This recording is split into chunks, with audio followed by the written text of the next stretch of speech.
Hey everybody, Hoosier Jedi here with another review for you. This time I'm talking about episode 2 of Avengers Assemble, called The Avengers Protocol Part 2. And overall, I think this episode was a genuine improvement over the first episode. The pacing is a lot better, and the characterization, while still maybe not quite where I'd like it to be, is definitely a lot stronger in this episode. Now, the first bit of this episode is really just sort of tying up the loose ends from the last episode and, making sure that Iron Man doesn't die. And that all leads into, a few good moments, like, Tony saying to Falcon, thanks for not electrocuting me. And I gotta have to admit, I certainly enjoyed them, Hawkeye and them kind of giving Falcon a little bit of a hard time, calling him a fanboy. And of course, longtime Avengers fans will probably get a kick out of Falcon talking about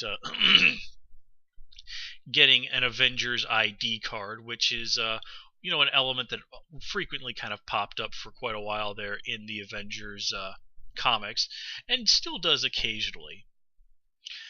It's just it's oddly enough, it's a card that amazingly enough they could actually use as sort of a radio at times. This is, of course, more of a pre-cell phone sort of days, but still, kind of cool. And, of course, this, being an Avengers story, as soon as the team does anything, really triumphant, they immediately have to fall into, bickering with each other because, that's just kind of one of the things that the Avengers do. And I do like that the Avengers immediately call Tony out on what complete and utter BS it is for him to want to break the Avengers up just after having them put the band back together, especially given the fact that, oh yeah, MODOK and the Red Skull are still out there, and even worse, now Red Skull has Iron Man tech. I mean, it really is just complete BS that Tony is wanting to call things quits there. The situation is arguably even worse. Well, okay, it's not exactly worse. Tony thought that, and he does say this, he only got the Avengers back together because he thought Captain America was dead. Captain America isn't dead. On the other hand, what, are they supposed to go after these guys? Like, is he going to go after MODOK and Red Skull, now armed with Iron Man tech by himself? Does he expect Captain America to do it? I mean, really, Tony's thought process here is really pretty ridiculous. And I like that Cap very quickly gets to the point of it's just really a matter of Tony being afraid. He is afraid to be leader. And he's really afraid, of course, of getting his teammates and friends killed. But, Falcon is right there to point out that, well, that's their choice. They're grown adults, they're grown men and women who are choosing to do this incredibly dangerous line of work. And I like that it's Falcon that points that out, because it shows that he's not afraid to stand up to Tony when Tony is wrong, or at the very least to point out some flaws in Tony's logic. And I think that him being willing to stand up to Tony if he thinks he's wrong, to kind of argue his case, that's something I think we're going to be seeing as a character arc for Falcon as things go along. Right now, as they said, he's Tony Stark's fanboy. But nobody stays up on a pedestal forever. Not in the real world. And definitely not in a world like the Avengers live in. Now, after that, we are getting treated to a nice little lull in things. We get to see Hawkeye and Black Widow having a conversation about what the Avengers meant to them, and I really like how even Hawkeye, cynical guy that he is, sort of thought that Iron Man might have really been able to do what he sort of was making the case for. We see the friendly rivalry between Hulk and Thor, and them having a good old-fashioned little brawl / training session against each other. All, really nice stuff. And during all of that, of course, Cap and Falcon and Iron Man are, really kind of getting to the emotional root of what's going on with Tony.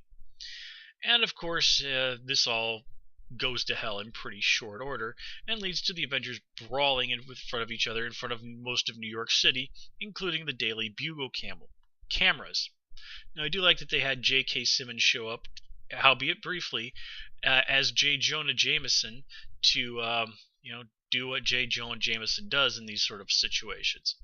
Which, of course, he's doing the voice of Jameson over on Ultimate Spider-Man, so it kind of makes me feel like they are sort of maybe not full on saying that this is the same universe, but they're going to at least maybe not highlight any differences anytime soon. And frankly, that's just good marketing. So I'm really not going to complain about that. Now I gotta say, during this fight, we got some groaners in the humor department. The whole thing of hammer time and get off my lawn. Yeah, those were not particularly funny. And I don't know if they were. Well, let me put it this way: if you're old enough to remember the early '90s and that rapper guy MC Hammer, the words "hammer time" will probably forever just elicit a slight groan from you. And if you have no idea what I'm talking about, just throw "hammer time" into YouTube. You will see. All I can say, folks, is the early '90s were really not a terribly good time on multiple levels. Mid to late '90s, pretty darn good. Early '90s, not so much. Anyway, one thing that I wanted to point out, and this is actually something that I liked that was pointed out at one point in the Avengers comics, was there's a similar situation where the reactor that powered the Avengers headquarters, was basically going critical, and they were only able to stop it at the last second. And then I think might have been Hawkeye who basically said, you know what, it actually was kind of dumb for us to put a nuclear reactor in the middle of Manhattan. And he's absolutely right. Why would you put a super powerful, incredibly potentially destructive reactor in a building that is, in all likelihood, probably going to be regularly attacked by extremely powerful supervillains? I mean, for God's sake, have a little faith in Con Ed, Tony. I don't know. There's got to be a better way to power Avengers Mansion than that. And wait a minute, is there another one of those, incredibly dangerous potential city-destroying reactors over in Avengers Tower or Stark Tower or whatever that's going to be called? And how in the name of God did this get cleared by the government? Okay. I know I'm nitpicking on a ridiculous level there. I'm really honestly not being serious with that criticism. But still, it is one of those things that if you really stop and think about it, it's just like, yeah, that doesn't really seem like something that would fly. But anyway, oh yeah, and speaking of really stupid jokes, that whole thing with Black Widow complaining about the lack of ladies' bathrooms. Man, Natasha underwent like super intense, awful training in Russia, trained by S.H.I.E.L.D. She's all kinds of badass, but apparently her kryptonite is unisex bathrooms. Okay, there I really am sort of shaking my head in exasperation. Although, to be completely fair, I don't think I'd want to share a bathroom with the Hulk either. So anyway, speaking of Hulk, I like that there was a nice little nod back to that great line from the Avengers movie where Banner mentions that he's always angry. That was such a great line in the movie, and they used it quite well here. Another thing that I liked was that big blast of energy that came out of Iron Man's chest plate at the end of the episode. It actually reminded me of one of Iron Man's victory moves from, I think it actually might have been the first Marvel vs. Capcom game. They had Marvel vs. Capcom 3 come out not that long ago, and that's also a great game. But or maybe I'm thinking of the one with the Infinity Gems or whatever. But anyway, really nice little. I think that might have been a nod to the old, one of Iron Man's old video game appearances. And of course, Tony is actually still made leader at the end of the episode, despite some initial reluctance, and I don't really have a problem with this. There's been more than one occasion where Captain America has been a serving member of the Avengers, and somebody else has been the leader. Iron Man has had that role. In fact, I'm pretty sure the Wasp has actually been the leader of the Avengers with Cap just as a serving member before, but I'm not 100% on that. Let's see. And of course, we got that really nice sort of little flashy sequence at the end with everybody showing off their powers. And sure, it's completely gratuitous and more than a little cheesy, but it's still really just genuinely fun.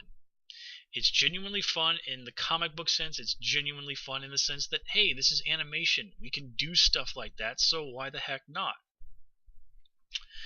And of course, we get to see the Red Skull taking another step forward into his own version of building his own version of the Masters of Evil, most likely. I mean, Sam, even specifically kind of the way they mull over Sam's use of the word evil, that kind of makes me wonder.